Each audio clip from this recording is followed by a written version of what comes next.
ಮದುವ್ಯಾಗಿ ಗೆಳತಿ ನೀವಾದ ಮ್ಯಾಲ ಬುಲೋರ ತರ್ತನ ತಿಂಡಿಯ ಮ್ಯಾಲ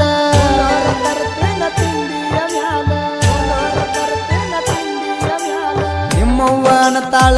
ದಾನ ಮಳ್ಳ ನಿಮ್ಮಪ್ಪಗ ಕೊಡುವಂಗ ಬೆಳಿತಿನ ಸಾಲ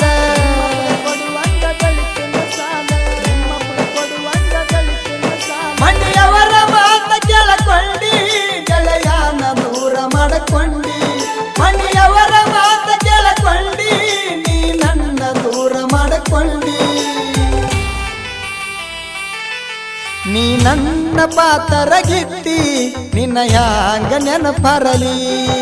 ನೀ ನನ್ನ ಪಾತರಗಿತ್ತಿ ನಿನ್ನ ಹ್ಯಾಂಗ ನೆನಪರಲಿ